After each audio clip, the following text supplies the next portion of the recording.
율법을 폐하러 오신 것이 아니라 완성하러 오셨다고 말씀하신 그 예수님은 마태복음 5장 21절 이하에서 그 율법을 완성하신다고 하는 의미에서 율법의 6가지 중심 주제, 즉 살인, 간음, 이혼, 맹세, 보복, 이웃사랑에 관한 해석을 들려주십니다. 이것을 소위 6반제, 6개 six antithesis라고 표현을 합니다. 왜냐하면 각 주제에 대해서 말씀하실 때 율법에서는 이렇게 얘기했는데 그러나 나는 이렇게 말한다. 이런 형식으로 말씀하셨기 때문에 붙여진 명칭입니다. 오늘은 그 6개의 반제 중에서 첫 번째 살인에 관한 율법을 예수님께서 어떻게 해석해 주셨는지를 살펴보겠습니다.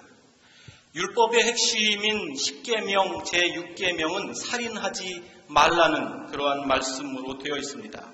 그런데 예수님 당시의 율법학자들과 바리새인들은 이 살인하지 말라로 끝나는 이 6번째 계명에 주석을 달았습니다. 누구든지 살인하는 사람은 재판을 받아야 할 것이다. 그런 주석을 붙여놨습니다. 그렇게 여기서 말하는 이 재판이라고 하는 것은 하나님 앞에서 받는 심판이 아니라 이 세상 법정에서 받는 처벌을 의미합니다.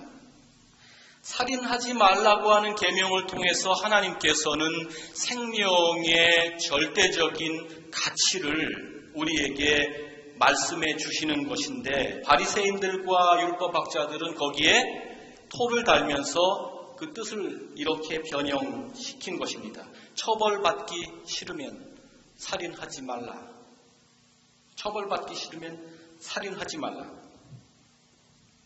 마음속으로 생명에 대해서 어떻게 생각하든 간에 살인이라고 하는 행동을 저지름으로써 처벌받는 일, 그 일은 피해야 한다는 식으로 그 계명을 곡해한 것입니다. 이에 대해서 예수님은 그러나 나는 이렇게 말한다 라는 말씀으로 살인하지 말라는 계명을 우리에게 재해석해 주셨습니다. 살인하지 말라고 하는 계명에 대해서 율법학자들과 바리새인들이 살인이라고 하는 그 행위 그리고 그로 인해서 받게 되는 처벌의 중심, 무게 중심을 두었다면 예수님은 그 핵심을 살인 행위에 이르기까지 그 살인 행위를 유발하는 내적인 동기, 즉 마음의 문제에 무게 중심을 옮겨 두십니다. 예수께서 말씀하시는 살인하기에 이르는 내적인 동기라는 것은 바로 분노입니다. 분노. 살인 행위를 저지르지 않아서 아무런 처벌을 받지 않는다 할지라도 마음에 분노를 지니고 살아가거나 그 분노를 행동으로 표출하는 것 자체가 바로 살인의 버금가는 죄악이라고 하는 말씀을 하시는 것입니다. 제가 실제로 TV에서 본 건데요. 금술조끼로 유명한 한 연예인 부부가 TV 토크쇼에 나와서 자기들이 얼마나 그렇게 아름답고 또 화목한 부부관계를 이루어가는지를 얘기하는 그러한 프로그램을 제가 우연찮게 본 적이 있습니다. 그 토크쇼가 진행되는 동안 사회자가 부인에게 이렇게 물었습니다. 혹시 아무리 사이가 좋아도 그래도 가끔씩 남편이 미워지고 그런 적은 없나요? 이런 질문을 받은 부인이 차분한 말투로 미소까지 지으면서 이렇게 대답했습니다. 웬걸요? 제 마음속에서는 남편이 수도 없이 죽었다 살아났다 그러지요. 그리고 사실은 엊그제도 제가 마음으로 남편을 죽여버렸답니다. 겉보기에는 아무리 금술이 좋아 보이는 그런 부부라 할지라도 마음속에 상대방에 대한 해결되지 않은 분노가 있다면 그것은 들키는 감정은 아닙니다. 누가 볼 수 있는 것은 아닙니다. 그럼에도 불구하고 그 분노의 감정이 부부간의 마음속에 있다면 그것은 참된 화목이 아닐 것입니다. 예수께서 지적하시는 것이 바로 그런 문제입니다. 오늘 본문에서는 예수께서 인간이 분노를 표현하는 세 가지 단계에 대해서 말씀하시는데 첫 번째는 성냄입니다. 자기 형제나 자매에게 성내는 사람은 누구나 심판을 받는다. 여기서 말하는 심판도 아까 나온 재판이라고 하는 말과 같이 하나님의 심판을 말하는 것이 아니라 그 당시 유대인들 사회에서는 동네마다 7명의 동네 어른, 장로로 구성된 그러한 말하자면 지방재판위원회가 있었고요. 그 재판위원회에 회부되는 것을 말하는 것입니다. 예수님은 살인하지 않았다고 죄를 지은 것이 아니라 누구에게나 화를 내는 것 그 자체가 바로 처벌받아야 할 죄라고 말씀하신 것입니다. 분노의 두 번째 단계는 욕설입니다. 자기 형제나 자매에게 얼간이라고 말하는 사람은 누구나 공의회에 끌려갈 것이다. 얼간이로 번역된 이 말은 당시에 사용되던 아람어의 라가라고 하는 그 아람어인데요. 욕설의 일종입니다. 구체적으로 어떤 정도의 욕설인지는 우리가 알 수 없습니다만 우리가 하는 그런 욕 있지 않습니까? 우리가 하는 이라고 하니까 여러분께 신뢰를 한 것 같습니다. 여러분은 욕을 절대 안 하시는 것 같은데 사람들이 말한 이렇게 화나면 욕하잖아요. 그 욕 중에 심한 욕 중에 하나인 것으로 그렇게 학자들이 해석합니다. 그리고 여기에서 공의회에 불려간다고 하는 말은 이스라엘의 최고 법정이 있는데 산헤드린이라고 하는 법정입니다. 70명의 장로들로 구성된 이 산헤드린, 예수께서도 거기에 가서 재판받으셨죠.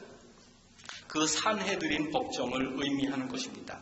누구에게 화를 낼 뿐만 아니라 그 화를 더욱더 구체적으로 표현해서 욕설을 퍼붓는 것, 그것은 더 큰 분노의 표출이기 때문에 더 큰 법정에 가서 더 중대한 처벌을 받아 마땅한 죄라는 그런 말씀입니다. 세 번째 분노의 단계는 경멸입니다. 또 바보라고 말하는 사람은 지옥불에 던져질 것이다. 여기서 바보라고 하는 말이 우리말로 해석돼서는 그냥 이 바보, 어떻게 보면 애교스럽게 들리기도 하는 그런 말로 들리는데 사실 그 헬라어 원어의 뜻은 무가치한 인간, 쓰레기만도 못한 인간, 해석하면 그러한 뜻입니다. 이 말은 그 말을 듣는 상대방에 대한 경멸이면서 동시에 그 사람을 지으신 하나님에 대한 분노의 표현, 하나님에 대한 도전이기도 합니다. 여러분이 어떤 미술작품을 만드셨는데 누가 그걸 보고 이것도 그림이라고 그렸느냐, 쓰레기통에 처박아 놓는 것이 차라리 낫겠다, 이렇게 표현한다면 그림이 욕먹는 것입니까? 아니죠. 그 그림과 더불어서 그 그림을 그린 사람이 모욕을 당하는 것입니다. 누가 여러분의 자녀들에게 넌 어떻게 정말 그렇게밖에 못하니? 그렇게 하려고 태어났니? 뭐 이렇게 심한 그런 경멸의 말을 던진다면 그것은 자녀에 대한 모욕이고 동시에 그 자녀를 낳고 키운 부모에 대한 모욕이기도 합니다. 그렇기 때문에 사람을 경멸하고 모독하는 범죄를 저지름으로써 분노를 표출하는 그러한 죄악은 곧 하나님의 법정에 서기에 마땅한 큰 죄악이라고 예수께서 말씀하시는 것입니다. 저와 여러분이 살다 보면 분노할 때가 적지 않게 생깁니다. 특별히 이민 와서 남의 나라에서 살아가면서 더 분노가 많이 생기는 것 같습니다. 무시당할 때 있지 않습니까?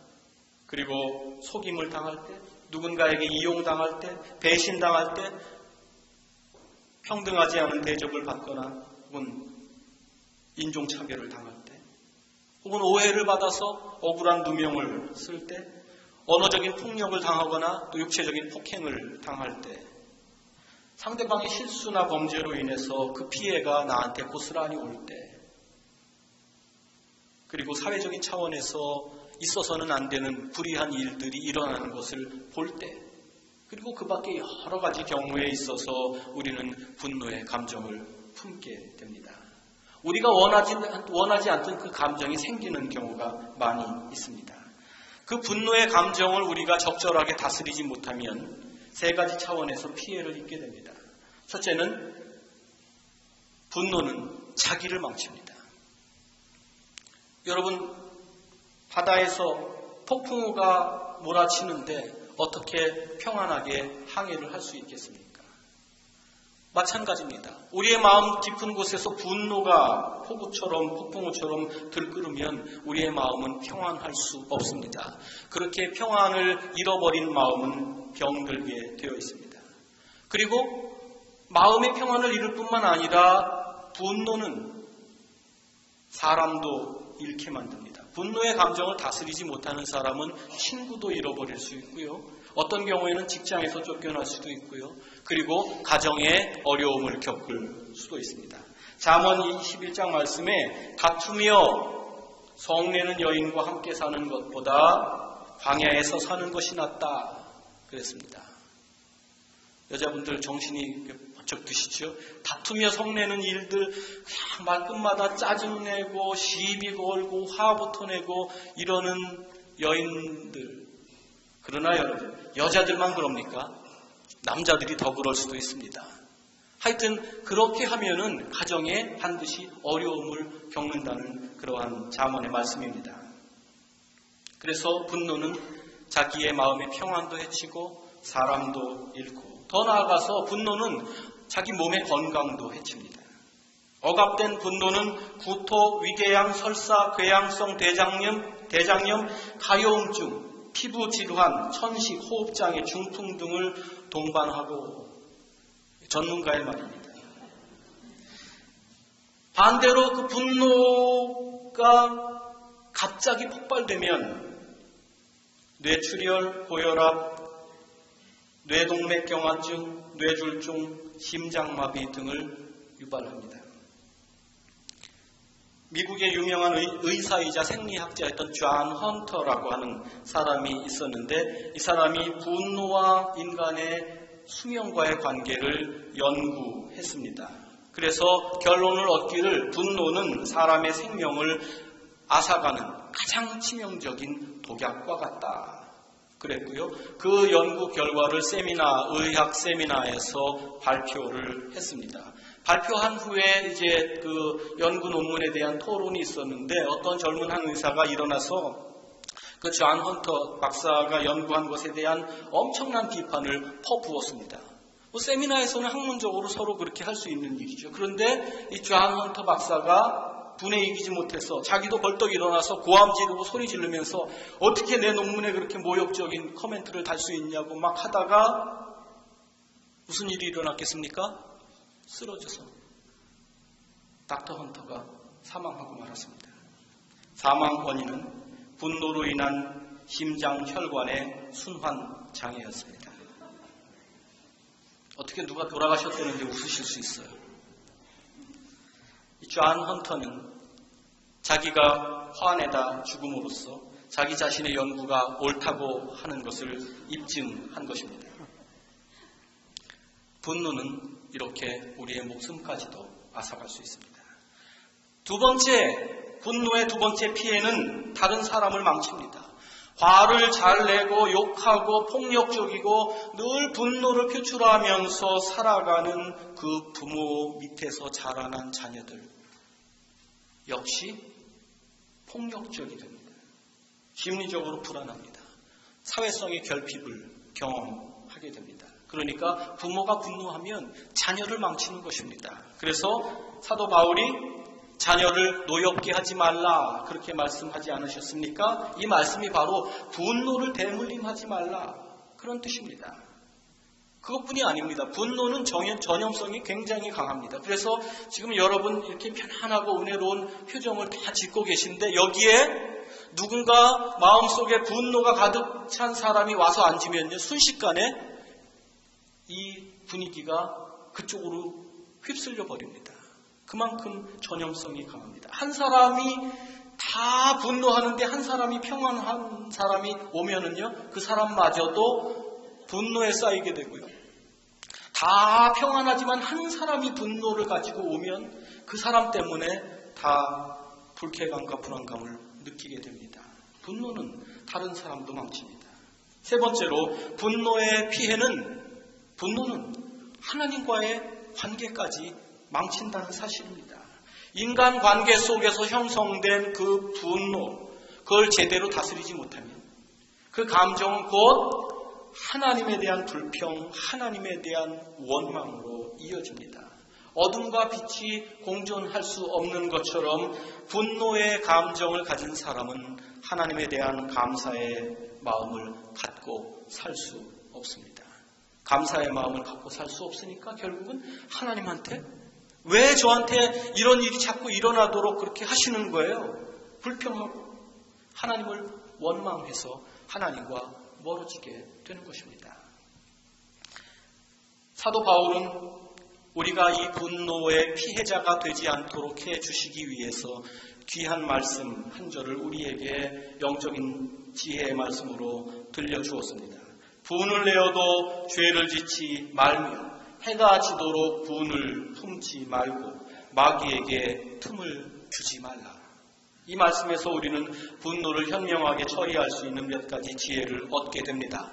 그 첫 번째 지혜는 분을 내어도 죄를 짓지 말라는 말씀입니다. 이 말씀은 마음에 분노가 안 생길 수는 없거든요. 살다 보면 아까 말씀드린 것처럼 누구한테 당하고 짓밟히고 정말 분노할 수밖에 없는 상황을 겪게 되거든요. 그럴 때 분노의 감정이 생기지만 그 분노의 감정이 죄된 행실로 이어지지 않도록 하라. 그런 말씀입니다. 잠언 기자는 노하는 자는 다툼을 일으키고 성내는 자는 범죄함이 많다 그랬습니다. 무슨 말씀입니까? 우리 마음속에 분노를 잘 다스리지 못하면 그것이 바로 죄된 행실로 드러나게 되어 있다는 것이죠. 분노의 감정으로 인해서 죄된 행동을 저지르기 전에 그 감정을 지혜롭게 처리하라는 말씀입니다. 두 번째 지혜는 해가 지도록 분을 품지 말라 하는 말씀입니다. 이 말씀은 분노의 감정을 방치하지 말라는 말씀입니다. 분노의 감정이라고 하는 건 대부분의 경우에 방치하면 할수록 더 깊어지기 때문입니다. 그런 거 있죠? 생각하면 할수록 더 화가 치밀어 오른다. 여러분 실제로 누가 나를 화나게 했어요. 내 아내가 남편이 화나게 했어요. 그런데 잠깐 이제 화가 났다가 이제 분노를 가라앉히고 가서 잘 해봐야지. 그리고 남편에게 갔는데 그 인간 얼굴을 보니까 더 화가 나는 거예요. 그런 경우 있죠. 분노의 마음이 그냥 제대로 해결되지 않고 해결된 듯 하더라도 실제로 방치되는 것이면 그것은 또 다른 분노로 이어지게 되어 있습니다.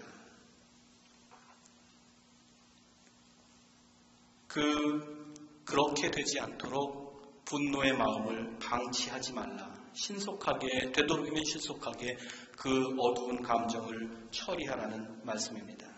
분노의 감정을 행동으로 표출할 때나 혹은 표출하진 않지만 마음속에 계속 그 감정을 가지고 방치할 때 우리의 신분은 하나님의 자녀에서 마귀의 노예로 전락하게 됩니다. 그래서 끝에 말씀 마귀에게 틈을 주지 말라 그렇게 말씀한 것입니다.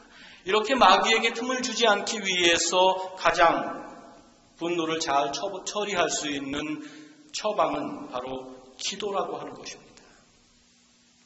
여러분 기도는 이런저런 결핍이 있을 때만 하는 것이 아닙니다.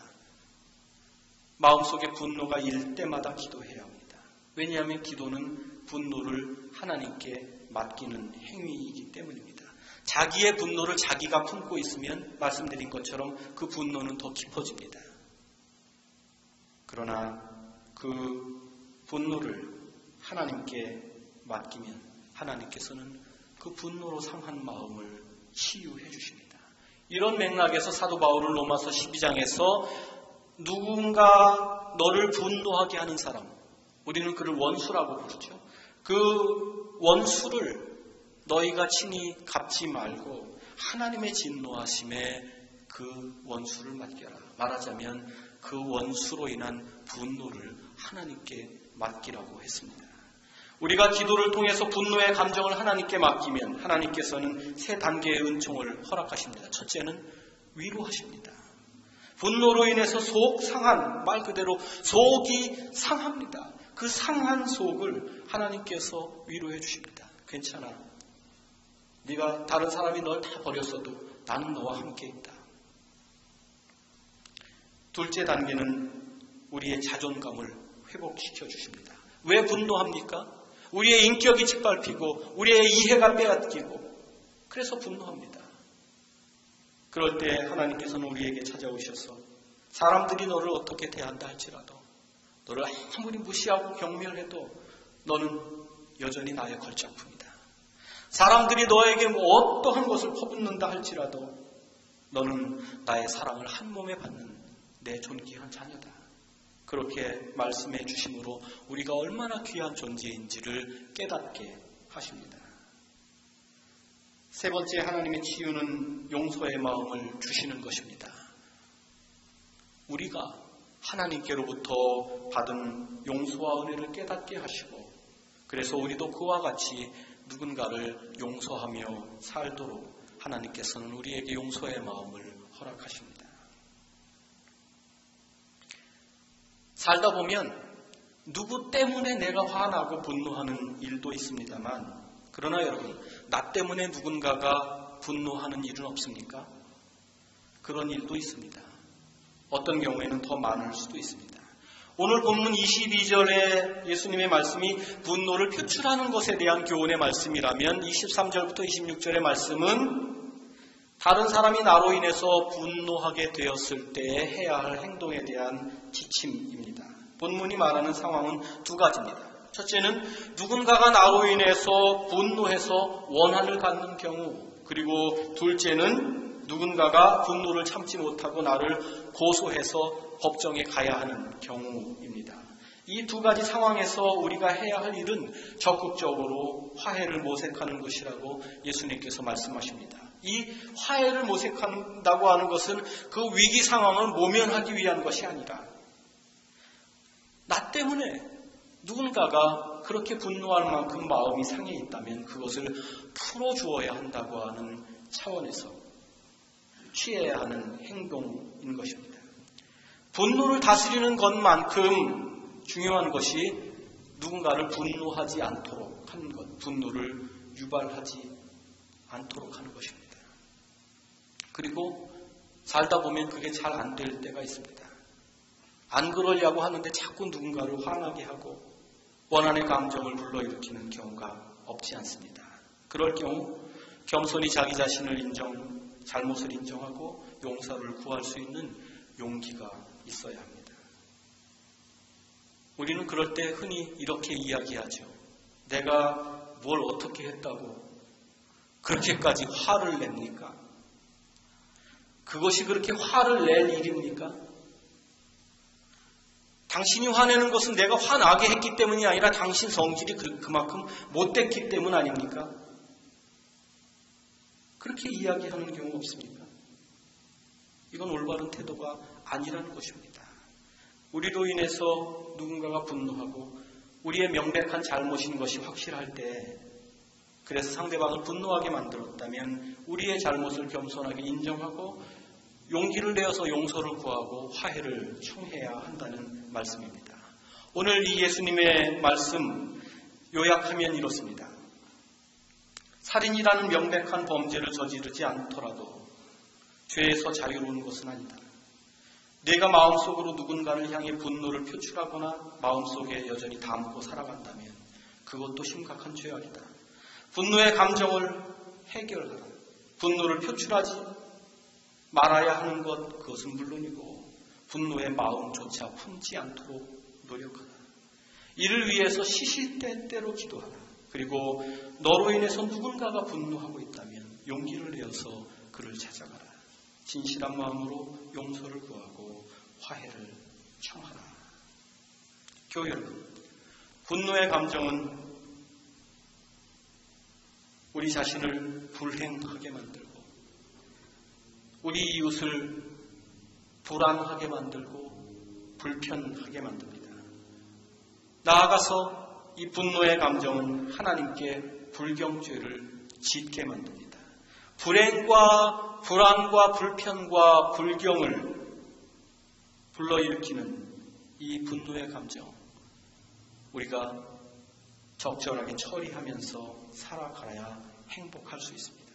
행동으로 살인을 저지르지 않는다 할지라도 마음속의 분노를 해결하지 못하면 그 분노로 가득 찬 마음은 결국 자기도 죽이고 이웃도 죽이고 그리고 하나님도 십자가에 못 박게 됩니다.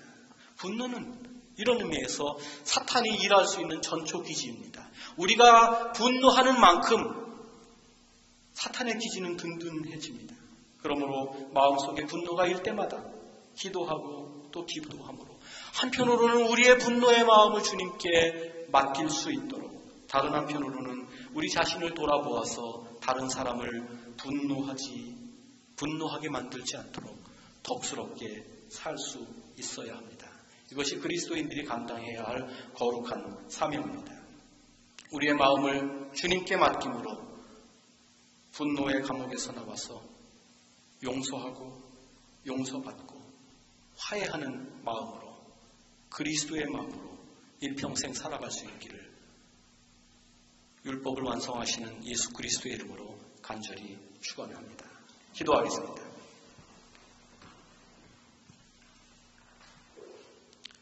주님, 새가 머리 위를 날아다니는 것은 어쩔 수 없지만 그 새가 내 머리 위에 둥지를 트지 못하게 하라는 마틴 루터의 말을 저희가 이 시간 기억합니다. 살면서 여러 가지 우여곡절 속에서 실망도 하고 좌절도 하고 또 누구 때문에 정말 화가 치밀어 오르기도 합니다. 주님, 분노의 감정이 너무나 억세서 뽑아버릴 수 없는 경우가 얼마나 많습니까? 그것 때문에 잠 못 이루고 마음이 병이 날 때도 있습니다. 그러나 주님, 크고 작은 분노가 우리를 엄습할 때마다 기도하게 하여 주옵소서. 내가 쌓아안고 고민하지 않게 하시고 주님께 그 감정을 맡기게 하여 주옵소서. 위로하심으로, 우리를 붙잡아 주심으로, 용서하는 마음 회복시켜 주심으로 그 분노의 감옥에서 해방시켜 주시는 주님의 은혜를 구하며 살아가는 저희들이 되게 하여 주옵소서. 그래서 주님, 하나님 주신 인생 용서하기도 바쁜데, 섬기기도 바쁜데, 나누며 살기도 바쁜데, 사랑하며 살기도 바쁜데, 더 이상 누군가를 탓하고 또 격한 감정을 쏟아내면서 분노하는 일에 우리의 귀한 인생을 허비하지 않을 수 있도록 인도하여 주옵소서. 행여 주님, 이 자리에 모인 형제자매들 가운데 아직도 무언가로 인하여 혹은 누구 때문에 편치 않고 분한 마음 가지고 있습니까? 주님, 집에 돌아가기 전에, 예배가 끝나기 전에 그 마음을 주님께 맡길 수 있도록 인도하여 주시옵시고, 이 문 밖을 나갈 때에는 용서하고